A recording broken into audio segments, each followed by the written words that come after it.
This is the Content Marketing Podcast, episode number 220, How Google Busted the Biggest Myths Around B2B Marketing.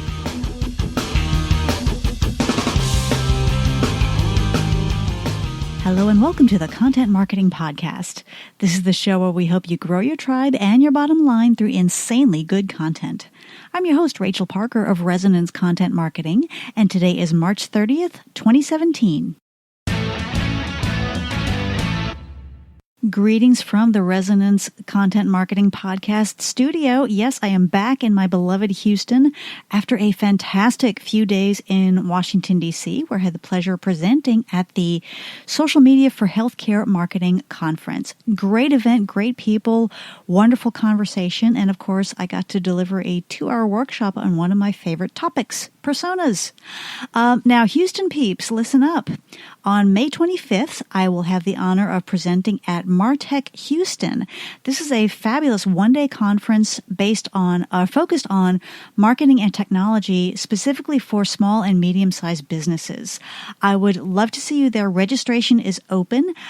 Just go to martechhouston.com. I'll spell that for you. MARTECH HOUSTON, all smushed together.com. Early bird pricing is available right now, but only through April 15th. So grab your spot ASAP, and I look forward to seeing you there. Okay, just a reminder, this podcast is available on iTunes, SoundCloud, and Google Play Music. So if you like what you hear, please feel free to click on over and subscribe. I also invite you to download our complimentary audio and ebook, B2B Content Marketing, from the blog to the bottom line. Grab your free copy to learn how to drive engagement at each stage of the B2B sales process through insanely good content. And we're going to talk more about that here in just a bit. Just go to resonancecontent.com/resources and you will find the link right there on the page. Okay, last week when I came to you from Washington, D.C., I was going to say live, but actually it wasn't live, but it was from Washington, D.C., shared some insights from the workshop I presented on the 5 pillars of powerful content marketing personas. If you happen to miss that episode, feel free to check it out on iTunes or via the RSS feed. Today, I'm sharing some insights from Big Papa Google. Yes, the gods of Mountain View have spoken, and they are sharing the results of some interesting research that busts some of the biggest myths about B2B marketing. But first, it's time to check in with our news feed for this week's rundown of news you can use. Big news from Facebook. You can now broadcast on Facebook Live from your computer using your computer or laptop's webcam. No need to rely on the Facebook mobile app anymore. You can now pull up Facebook using your desktop browser and broadcast using your computer's webcam. The feature is available via personal profiles as well as business pages. So if you're a Facebook Live user and have been waiting for live video to come to desktop so that you can broadcast from the comfort of your desk, your wait is now over. That is now live and available to all users. News out of Instagram also having to do with video. Funny how often video creeps into our conversation these days. Instagram added live video to its offerings in December 2016, but up till now, that feature has had one big omission, and that was once your broadcast ended, that video was gone forever. There was no saving, there was no archiving, it was just gone. Well, that is not the case anymore because Instagram now allows you to save recordings of live videos to your camera roll. So the way it works is once you finish your Instagram live video, you will see a save icon in the upper right portion of the screen. You tap on it and your live video will be saved to your camera roll. Now, it's not going to be available in the app, but it will be saved to the camera roll on your phone, from which you can put it on your blog, save it elsewhere, whatever you choose to do with it. By the way, you will only be able to save the video, so you won't be saving any of the comments, likes, or live interactions, just the video itself. This feature went live with the latest version of the Instagram app. That was version 10.12 for both iOS and Android devices. Okay, our content hit of the week. This may be a first. Our content hit of the week is an online app. So if you have ever turned to, if you've been thinking about ways to title your content, or maybe looking into questions that people are asking via search, and you've looked at Google Auto Suggest for ideas to kick around, there's a site out there that will actually do that auto suggest legwork for you instantly. It's called answerthepublic.com. So it's 3 words squished together, answerthepublic.com. What you do is you type in your keyword and you select the country that you're researching for, UK, US, whatever, and the app will deliver a comprehensive list of auto-suggest responses. So, for example, my last blog post had to do with hashtags. So I went to the app and I typed in hashtags, typed in US, and the app showed me 150 actual search queries that involved hashtags. You know, what are hashtags? How do hashtags work for business? When hashtags go bad? So it's a great source of research and inspiration. Now, it doesn't tell you which searches are most popular. It doesn't rank them by, okay, you know, what is hashtag got this many searches. It doesn't do that, but it does lay it all out there for you. And it's got a cool visual feature also. It lays it all out visually, like, it groups them under how, or it groups them under why queries. So it's really, really cool. A terrific resource for both research and inspiration. And hey, it is absolutely free. So to access it, just go to answerthepublic.com on your browser. That is it for this week's update. If you stumble across something you think might be of interest to your fellow content marketers, please feel free to tweet it to me at @RachParker so that we can share. Now it's time for this week's Spotlight segment. My goodness, I can't talk today. Spotlight segment, how Google busted the biggest myths about B2B marketing. When Google talks, we listen, right, folks? So today I want to share with you some research that Google conducted alongside Millward Brown Digital. What they did is they questioned 3,000 B2B folks about their research and purchase habits, as well as their use of digital, specifically search, mobile, and video. As Google states, this is a quote, "The results debunk a number of widely held beliefs and have major implications for B2B marketing strategies," unquote. And, this was the perspective of the article was overall B2B marketing, but there's some really keen insights that we can use in our efforts to keep up with B2B content marketing and how we can better reach those audiences through specifically our content. So, myth number 1 that was busted in this research, the myth is millennials aren't making B2B business decisions. The reality is nearly half of all B2B researchers are millennials. Now, notice I said B2B researchers because it's an important distinction that we need to make. And we're going to talk more about this a little bit in a few minutes. But, when we talk about B2B content marketing, so many people, they want to go straight to the decision makers. I talk to B2B marketers and they say, oh, we want to get to the CEO or the CFO or the CIO or whoever is going to have that final sign off and say, yes, we can spend budgetary dollars to do this. But what we need to remember is that B2B decisions are made on multiple levels. And the first step in any B2B decision is the research. Well, more and more that research job is falling to millennials. Like I said, as this survey uncovered that nearly half of all B2B researchers are millennials. Now, we've talked about millennials on this podcast several times. I love millennials. I think they're wonderful. They have a very different way of going about their research. They immediately go to the web. Remember, a lot of these folks have never known a world without the internet, unlike us old coots in the Generation X and also baby boomers. They go to the web. They need to make a decision. They go to the web first thing. And even, that's that tendency is prevalent in other generations as well. So we need to be aware that when we talk about B2B content marketing, we have to consider millennials and how they work, how they think, how they process. And because they are so focused on the web as the first step in that research, we need to be aware of that. And when they do that research, they're not looking for ads, folks. I don't care how beautiful that ad you put up on YouTube is.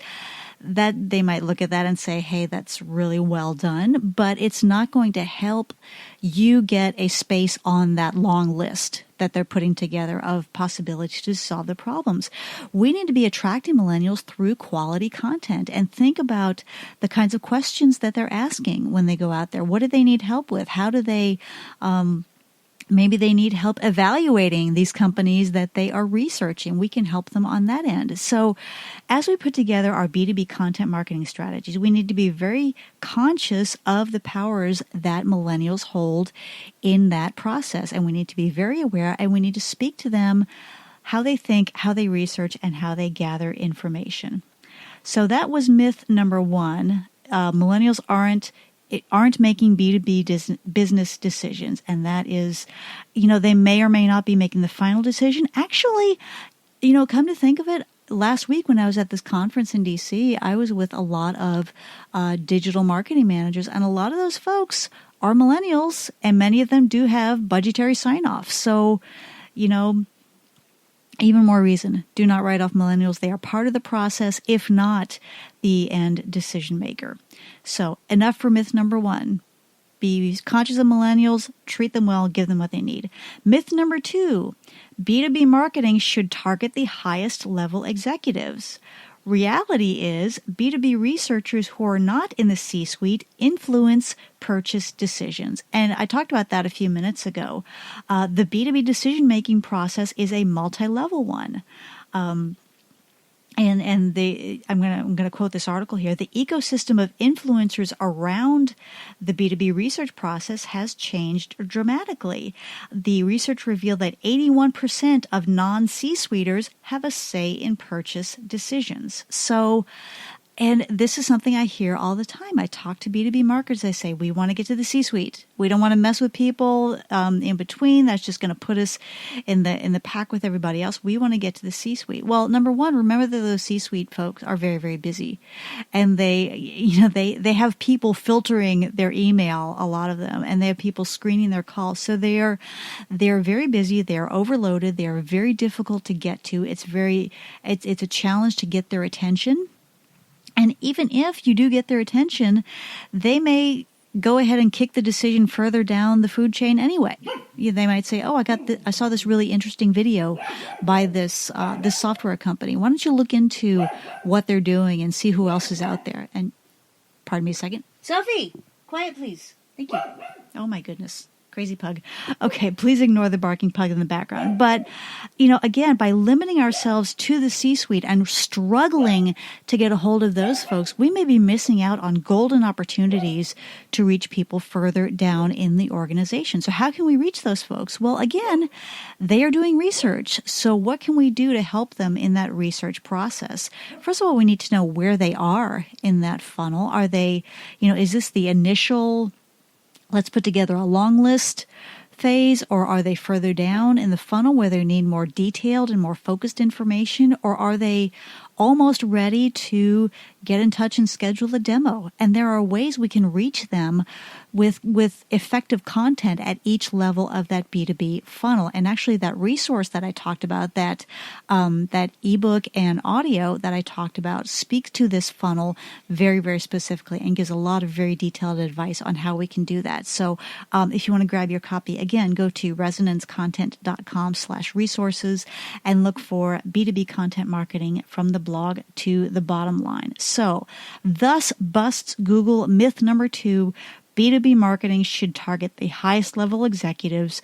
The reality is that most decisions start further down the line. We need to know who those folks are, what they need, and how we can serve them with incredibly good, fantastic, insanely good content. Myth number 3, branded searches should be the focus of your search strategy. And I smiled when I saw this because this is something I also hear a lot. If a company is named, Principal Tools, well, we want to start ranking for Principal Tools. And when people search our name, we want to come up first. And That is important. However, what Google showed in the survey is that 71% of B2B researchers start their research with a generic search. So if your business is commercial plumbing, if it's ABC commercial plumbing, people aren't going to know to search ABC commercial plumbing because they don't know about you yet. They have no idea that you exist yet. What are they going to look up? Commercial plumbing, or how to choose a commercial plumber, or commercial plumbers in the Seattle, Washington area. That's how those searches are going to start. So we need to be conscious of how we are creating content to bring in those searches. If you have a commercial plumbing company, it might be a resource on how to choose a commercial plumber, or you might specifically create content around some of the plumbing issues that that commercial clients deal with. Don't know what those would be right off the top of my head, not being a plumber, but think very specifically about what problems people are dealing with. You know, on the consumer side, we may say, okay, I need someone to come fix a leaky faucet, or someone to fix the line to my septic tank, or something like that. So think about what people are dealing with, because people don't search for commercial plumbers on a whim, right? Typically they have a problem and they need you to solve it. Well, what are those problems? What are they dealing with? What are they looking for? And how can we address those concerns in our content?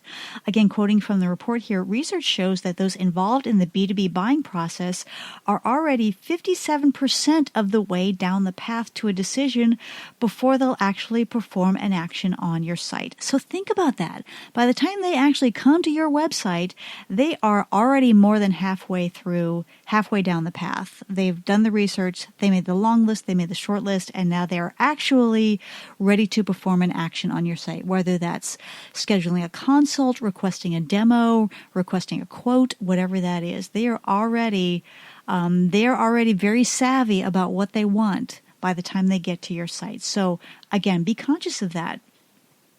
Also, 90% of B2B, again, quoting from the report here, 90% of B2B researchers who are online use search specifically to research business purchases. So, 90%, folks, when the boss says we need to find a new plumber, the first place they go is the web. People are no longer picking up the phone and asking for references anymore. They might do that as an auxiliary, or they might do that once they get to a short list.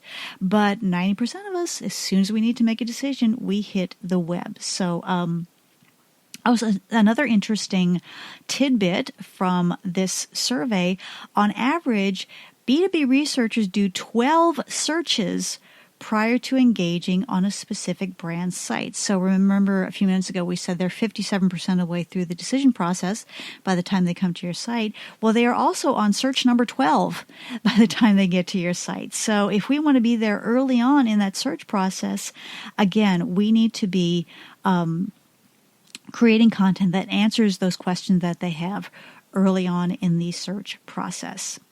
Myth number 4, not many B2B researchers are mobile. So when I talk to people about their mobile strategy, they say, oh, well, we're B2B. People are on their desktop computers.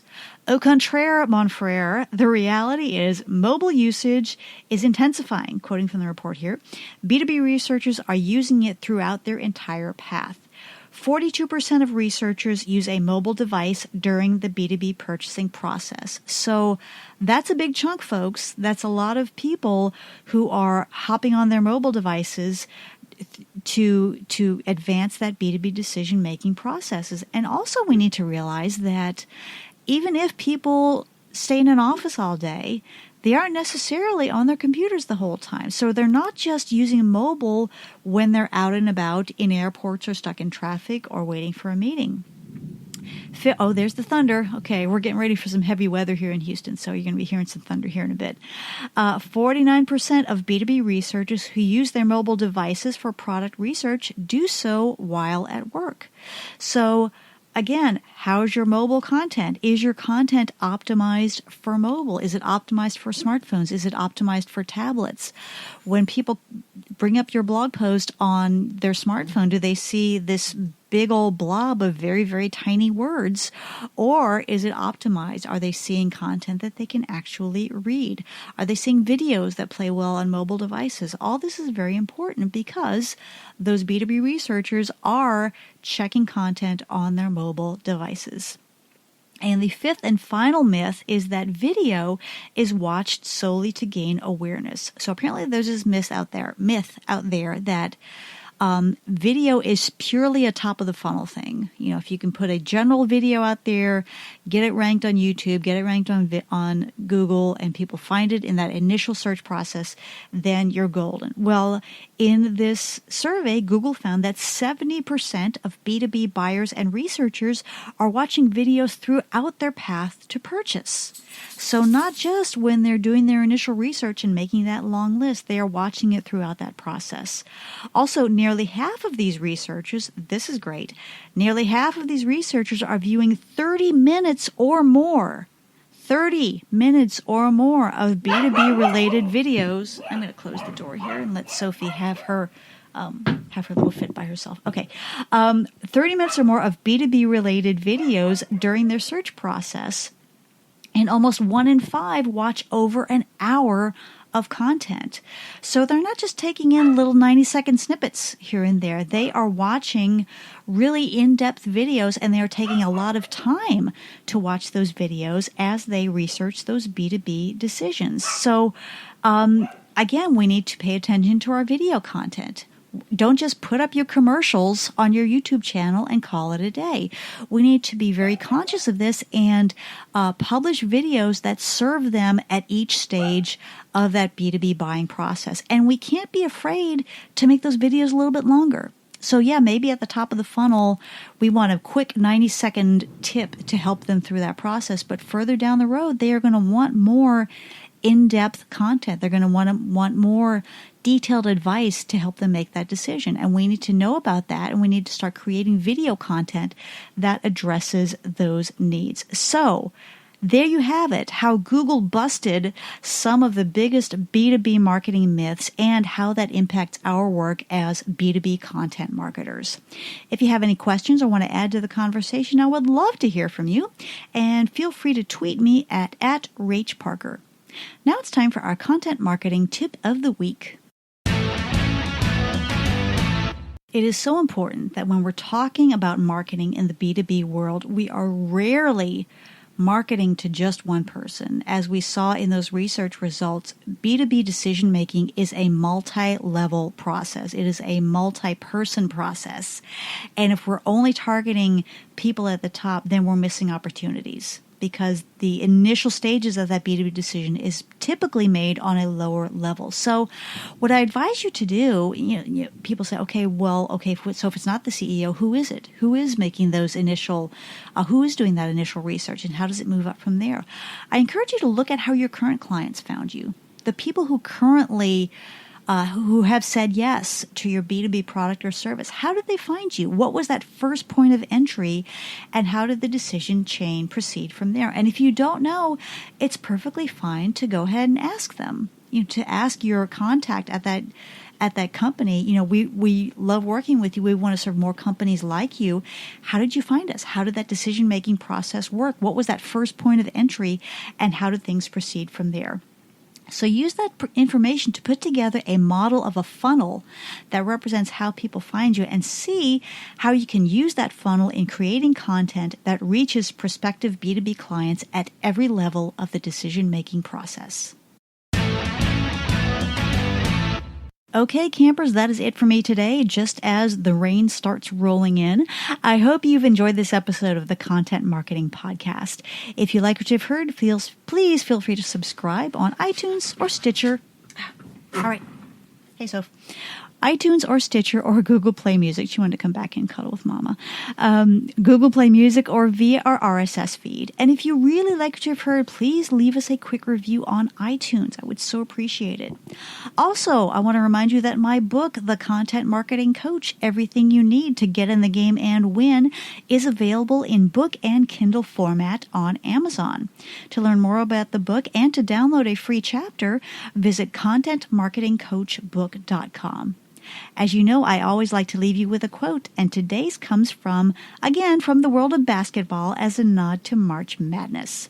Michael Jordan once said, "Talent wins games, but teamwork and intelligence win championships," unquote. Again, this is Rachel Parker with Resonance Content Marketing. Thank you again for listening, and we will see you again next week. Take care.